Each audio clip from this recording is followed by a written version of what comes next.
तो ये भी क्वेश्चन कुछ वैसा वैसा ही क्वेश्चन है जो हम ऑलरेडी देख चुके हैं, थोड़ा सा अलग है। ऑब्जेक्ट का वॉल्यूम 0.5, यहाँ पे सिर्फ ऑब्जेक्ट एक है, वहां पे हमने 2 ऑब्जेक्ट ली थी, ठीक है। तो हम क्वेश्चन ऐसे ऐसे कर चुके हैं ऑलरेडी। तो ऑब्जेक्ट हम ये वॉल्यूम 0.5 है, डेंसिटी इसका दे रखा है 500, जाहिर सी बात है। और जो पानी है उसका डेंसिटी 1000 होता है, इसका डेंसिटी 500 है। तो ये हल्का है, हल्का है तो ये ऊपर जाने की कोशिश करेगा, ठीक है, ऊपर जाने की कोशिश करेगा। तो इसने ग्लू यहाँ पर जो है वो हमें दे रखा है कि जो कॉमन जो फ्लैट जो सरफेस है ना 100 सेंटीमीटर, ये बोल कहते हैं the flat base of object glued to the bottom has an area 100। तो बार बार बोल रहा है फ्लैट फ्लैट, क्यों बोल रहे हैं कि लिक्विड सीप इन नहीं करेगा, ये सबसे क्रिटिकल बात है यहाँ पर। तो 100 सेंटीमीटर दे रखा है, पानी का डेंसिटी 1000 हो गया केजी पर मीटर क्यूब में।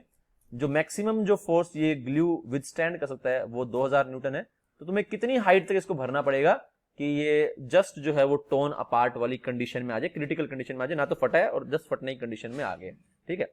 और यहाँ पर तुम्हें एटमॉस्फेरिक प्रेशर को तुम इग्नोर कर देना, क्योंकि उसने यहाँ पर उसको कंसीडर नहीं किया आंसर के अंदर, ठीक है। ट्राई करो जरा इस क्वेश्चन को, सेम वैसा ही है जो हमने ऑलरेडी कर लिया, करो ट्राई।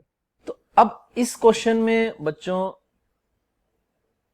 आमतौर पर ना इसमें हम यहीं पर फंस जाते हैं। हम क्या सोचते हैं कि हाइट बढ़ाने से क्या होगा, हाइट बढ़ाने से तो यहां पर भी प्रेशर बढ़ जाएगा, है ना, यहां पर प्रेशर बढ़ जाएगा हाइट बढ़ाने से तो लेकिन नीचे भी तो नहीं बढ़ जाएगा, और नीचे भी तो नहीं बढ़ जाएगा, तो बाइंड फोर्स तो सेम रहेगा। तो बाइंड फोर्स सेम रहेगा तो हाइट तुम ऊपर जितनी मर्जी ले जाते रहो, कोई फर्क नहीं पड़ेगा। तो तुम आंसर लिख दोगे अप टू एनी हाइट, किसी भी हाइट तक तुम इसको ले जाओ, कोई दिक्कत नहीं होने वाली है, ठीक है। अगर स्टार्टिंग में नहीं फट रहा है तो वो हाइट बढ़ाने से जो है उसमें कोई भी फर्क नहीं पड़ेगा, ठीक है। हाँ, तो सेकंड वो गलत है तुम्हारा प्राची, देखना जरा।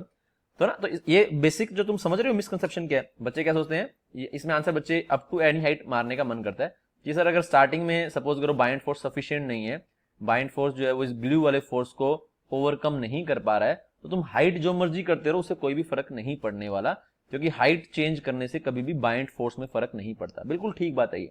लेकिन यहां पर तुम मार क्या खा गए हो, वही वाली बात कि तुम सोच रहे हो इसके ऊपर बाइंड फोर्स लगेगा वेट ऑफ लिक्विड डिस्प्लेस के बराबर, जो कि गलत है। बाइंड फोर्स यहां पर हम नहीं लगाएंगे वो वाला, क्योंकि नीचे वाला जो सरफेस है हम ऑलरेडी डिस्कस कर चुके हैं पिछले क्वेश्चन में कि नीचे वाला जो सरफेस है वो हमारा है यहाँ पर फ्लैट सरफेस। तो अगर फ्लैट सरफेस होता है तो वहां पर हम आर्किमिडीज प्रिंसिपल नहीं लगाते हैं। हम आर्किमिडीज प्रिंसिपल तभी लगाते हैं जब मेरा पूरा का पूरा ऑब्जेक्ट जो है वो लिक्विड से सराउंडेड है। हाँ, अगर वो पार्शली सबमर्ज है तो अलग बात है, उसमें भी लगता है। लेकिन अगर वो लिक्विड के अंदर डूबा हुआ है लेकिन किसी भी बॉटम से चिपक गया है या साइड वॉल से चिपक गया है, कुछ भी ऐसा सिनेरियो हो गया जहां पर लिक्विड नहीं पहुंच पा रहा है, तो वहां पर फिर हम bind force weight of liquid displace के इक्वल नहीं लगाते हैं। वहां पर हम प्रेशर से जो है वो बाइंड फोर्स लिखने की कोशिश करते हैं, ठीक है। तो यहां पर हम क्या कहेंगे बच्चों, यहां पर हम दोबारा से वही वाली बात बोलेंगे कि लेट्स से मैंने h हाइट तक लिक्विड को भर दिया। अब अगर मैं यहां पर इसका फ्री बॉडी डायग्राम अगर मैं बनाऊं तो इसका फ्री बॉडी डायग्राम जो है वो कुछ ऐसा बनेगा। एक फोर्स आएगा mg का, बहुत अच्छा, नीचे से फ्लैट है ये, थोड़ा इसको कलर भी दूसरा कर दूं, ये वाला एरिया फ्लैट है इसका, ठीक है, इतना एरिया, ठीक है, ये यहां से ये हमारा ये वाला एरिया फ्लैट है, ठीक है। चलो, तो एक आ गया हमारा mg का फोर्स आ गया बच्चों, mg का, ठीक है। दूसरा क्या आएगा, ऊपर से जो प्रेशर है उसके कारण जो फोर्स आएगा नीचे की तरफ, ठीक है। हालांकि मैं ऊपर वाला नहीं बोल रहा, मैं ये बोल रहा हूं कि ये सारा का सारा जो ना इसके कारण जो है, देखो अब जो पानी के कारण जो प्रेशर के का जो फोर्स आएगा वो इधर भी आएगा, इधर भी आएगा, इधर भी आएगा, इधर भी आएगा।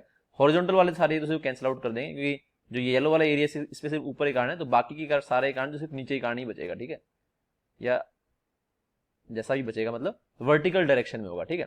तो बाकी कारण मैंने फोर्स का वैल्यू मान लिया F1, ठीक है। जो ऊपर से जो प्रेशर आ रहा है उसके कारण जो फोर्स है नीचे F1 आ रहा है, इसको हम निकाल नहीं पाएंगे क्योंकि सरफेस हमें आर्बिट्री दे रखी है। अगर क्यूब होता, सिलेंडर होता तो निकालने के बारे में सोच सकते थे, हालांकि वहां पर केस अलग ही बनेगा, वो हम डिस्कस नहीं करेंगे। लेकिन आर्बिट्री अगर शेप है, आर्बिट्री अगर हमारा शेप है, तो यहां पर हम ये वाली बात कह सकते हैं कि हम यहां पर ये फोर्स जो है प्रेशर का कभी भी इंटीग्रेशन से कैलकुलेट नहीं कर पाएंगे, क्योंकि हमें शेप ही नहीं दे रखी। वो तो इंटीग्रेशन में हम कितने महारत हैं उसकी बात तो छोड़ो, हमें शेप ही नहीं यहाँ पर टेक्निकली पूरी दे रखी, ठीक है। तो हम उतने एक्सपर्ट तो नहीं है कि बिना शेप के भी हम निकाल पाए, ठीक है। मे भी कोई हो मैथमेटिशियन, तो हम तो नहीं है ना। तो ये हमारा F1 आ गया, mg आ गया, और हमारा क्या आएगा, अगर ये क्योंकि हल्का है ऊपर उठने की कोशिश करेगा और क्रिटिकल कंडीशन में टेंशन इसको रोकने की कोशिश करेगा, तो एक टेंशन मैक्सिमम भी नीचे की तरफ लग रहा होगा, ठीक है, ग्लू के कारण, ठीक है। ये ऊपर उठने की कोशिश करेगा क्योंकि हल्का है और टेंशन इसको नीचे से पकड़ करके नीचे रखने की कोशिश कर रहा है, तो यहां पर हम ये वाली बात कह सकते हैं, ठीक है। अब हम यहां पर क्या बोलेंगे बच्चों इस F1 को निकालने का कोई भी तरीका नहीं है।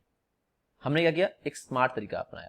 हमने बोला अगर ये यहां पर लिक्विड होता, जो ये जो कॉमन जो फ्लैट सरफेस है, तो वो अगर उस वहां पर भी लिक्विड होता, फिर तो हम बोल सकते हैं कि इसको पूरे पूरे लिक्विड ने इसको सराउंड कर लिया है। और अगर पूरे पूरे लिक्विड ने इसको सराउंड कर लिया है तो आर्किमिडीज प्रिंसिपल की हेल्प से हम ये वाली बात कह सकते हैं कि जो नेट बाइंड फोर्स है वो ऊपरी तरफ लगेगा और वो वेट ऑफ लिक्विड डिस्प्लेस के बराबर होगा। ठीक है, वो हम कब बोल सकते हैं, जब पूरा का पूरा तुम्हारा जो ऑब्जेक्ट है वो लिक्विड से सराउंडेड हो, अगर वो सबमर्ज्ड है तो। ठीक है, तो यहां पर हम ये वाली बात कह सकते हैं कि अगर सपोज करो मैं यहां पर ये मान लूं कि एक फोर्स F2 का लग रहा है, ठीक है, कुछ और कलर से मान लें इसको, मे बी ऑरेंज से।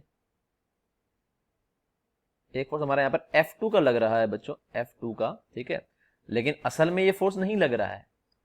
असल में तो ये फोर्स नहीं लग रहा है क्योंकि यहाँ पे लिक्विड पहुंचा ही नहीं। तो ये वही वाली बात होगी मैथमेटिक्स वाली जो मैं पहले बता चुका हूँ, ए स्क्वायर प्लस बी स्क्वायर में हमने 2ab खाम खा ऐड कर दिया, स्क्वायर रूट बनाने के लिए तो हमें माइनस भी 2ab करना पड़ेगा।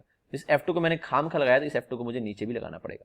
अब इसका फायदा क्या हुआ बच्चों, जो F1 जिसको हम जिसको अगर पता नहीं ये वर्ड होता है कि नहीं है, क्या होता है, कैलकुलेट, अनकैलकुलेटेबल, तो ये कैलकुलेट इसको नहीं किया, ये कोई वर्ड नहीं वैसे, तो इसको कैलकुलेट हम नहीं कर सकते थे। अब मैंने इसको इस फॉर्मेट में कन्वर्ट कर लिया है। किस फॉर्मेट में कन्वर्ट कर लिया देखो जरा यहाँ पे, तो मैंने इसको इसमें कन्वर्ट कर लिया। नीचे वाला फोर्स टेंशन और यहां पर mg नीचे वाला, और F2 माइनस F1 जो है वो ऊपर का फोर्स है, F2 माइनस F1। ठीक है, तो F2 माइनस में F1, और एक जो फोर्स है F2 का वो नीचे की तरफ भी है। ठीक है, तो बेसिकली मैंने क्या किया यहाँ पर, टेंशन भी नीचे की तरफ था, mg भी नीचे की तरफ था, और ये फोर्स भी नीचे की तरफ था। मैंने F2 यहां पर ऐड कर दिया और F2 यहां पर भी ऐड कर दिया, तो F2 F2 काट सकते हैं, हमने टेक्निकली कुछ भी ऐड नहीं किया। अब फायदा क्या हुआ इससे कि ये जो हमारा F2 माइनस F1 जो है वो जाहिर सी बात है कि F2 माइनस F1 अब हमारा हम बोल सकते हैं कि पूरा पूरा बाइंड फोर्स हो गया, क्योंकि सिर्फ इसी की तो कमी थी, सिर्फ इस वाले एरिया में यहाँ पर हमारा जो है वो लिक्विड नहीं पहुंच पा रहा था, इसीलिए हम जो है आर्किमिडीज प्रिंसिपल जो बोलता है buoyant force equal to weight of liquid space, उसका हम यूज नहीं कर पा रहे थे क्योंकि यहाँ पर हमारा पानी नहीं सीपिन नहीं किया है और हम उस फॉर्मूले को नहीं लगा पा रहे। लेकिन जैसे ही हमने मान लिया कि लेट से पानी सीपिन कर गया होता तो यहाँ से इतना फोर्स आता, उतना ही फोर्स मैंने ऊपर लगा दिया, लेकिन अब वो असल में किया तो नहीं है, तो ये मैंने गलत जोड़ दिया यहाँ पर, तो मुझे इसको घटाना भी पड़ेगा, तो मैंने F2 नीचे भी लगा दिया।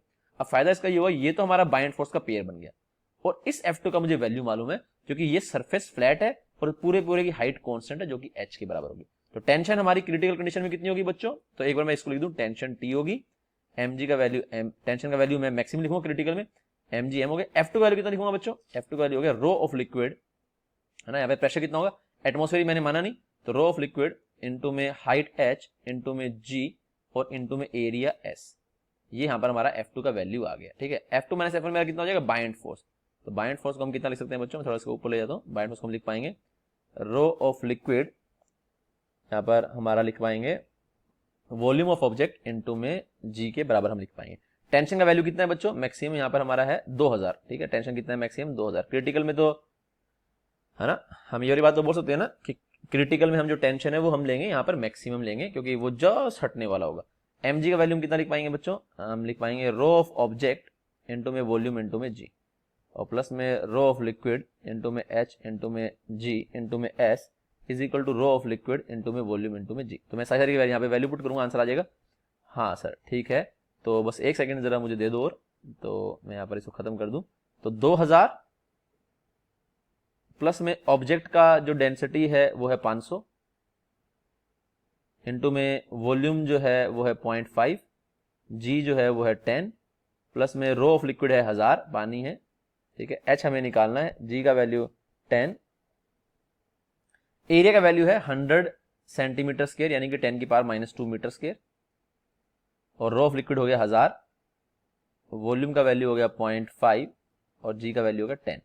तो यहां से अगर हम देखेंगे बच्चों क्या बन गया, ये 2000 और ये बन गया यहाँ पर 2500, तो यानी कि 45 हो गया ये, है ना। तो अगर मैं थोड़ा सा यहाँ पर कर दूं कैलकुलेशन इसका, तो ये हमारा पूरा हो गया 4500, और ये हमारे यहाँ पर हो गया, ये 2 से 2 कट जाएगा, शायद 100h बचेगा जब तक मैं देख पा रहा हूँ, 2 से 2 कट गए तो 100h, और यहाँ पर हमारा आ गया 5000। तो यहाँ से हमारा 100H का वैल्यू आ गया 5000 था, 5000 में से 45 हो गए 500, तो H का वैल्यू यहाँ से हमारा आ गया 5 मीटर। 5 मीटर यानी कि हमारा ये वाला ऑप्शन जो है वो करेक्ट ऑप्शन हो जाएगा। ठीक है, तो ये क्वेश्चन हमारा बिल्कुल वैसा ही क्वेश्चन है। अगर इस क्वेश्चन को हमें समझना है तो इस क्वेश्चन से पहले हमें वो क्वेश्चन समझना पड़ेगा जो हमने लास्ट क्वेश्चन की है। ठीक है, जहां पर हमारे दोनों ऑब्जेक्ट्स जो कनेक्टेड थे। ठीक है, उससे हमने अंडरस्टैंडिंग बना ली, उसके बाद ये क्वेश्चन तुम्हारे लिए बड़ा आसान काम हो गया। ठीक है, इसमें कुछ भी नहीं है। ठीक है, तो होपफुली तुम इसको समझ पाए होगे कैसे हम यहाँ पर कैलकुलेशन मैनेज कर रहे हैं। ठीक है, और यहाँ पर हमें आर्किमिडीज प्रिंसिपल कैसे लगाना है। मैं बार बार बोल चुका हूं, आईआईटी में इस फंडे के ऊपर क्वेश्चन आए हुए हैं, क्वेश्चन तुम्हारे सामने है।